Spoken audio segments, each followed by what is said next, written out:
Tiniyak ni Pangulong Duterte na ligtas sa kulungan si Senadora Leila de Lima. Ayon pa ng Pangulo o ayon pa sa Pangulo, walang dapat ikatakot ang mga kritiko ng administrasyon kung hindi sila dawit sa droga.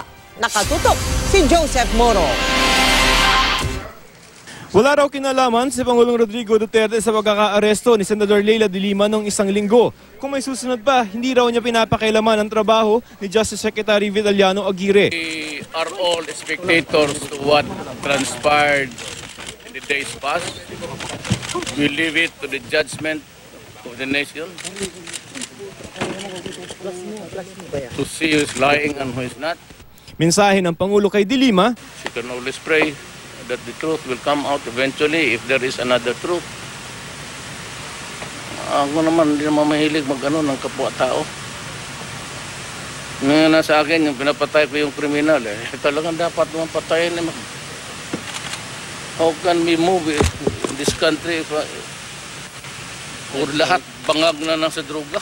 ito ang kauna-unang pagkakataon na nagsalita si Pangulong Duterte tungkol sa pagkakaaresto ni Senador Leila de Lima noong isang linggo. Pagsisiguro ng Pangulo kay Senador de Lima, magiging ligtas siya sa piitan. I'm sure that she is safe. I am. Well, and, I think people are interested not to see her death, but to see her in prison for what she did. Nang tanongin kung ang susunod kay de Lima ay si Senador Antonio Trillanes, na isa ring maingay na kritiko ng Pangulo. He's too insignificant to bother yourself. Pero wala naman daw dapat ikatakot ang mga kritiko ng gobyerno. Unless you are involved in drugs, you should be. You are a critic of what? Of the drug campaign, and you are yourself into drugs? You should be afraid. Ipinagkibit balikat naman ng Pangulo ang mga pahayag ng umaming miyembro ng Davao Death Squad na si dating SPOT Arthur Las Cañas na si Duterte umano nag-utos sa kanilang pumatay ng mga kalaban at kriminal.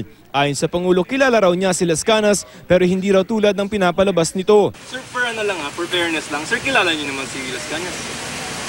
Well, as a policeman, yes. I saw him once, twice a year. Pero hindi niyo po yung parang sinasabi niya kasi nagpupo kayo ng task force tapos eventually that was used as a PDS. Walang task force. Tapos kita mo naman dito. I give the orders to the chief.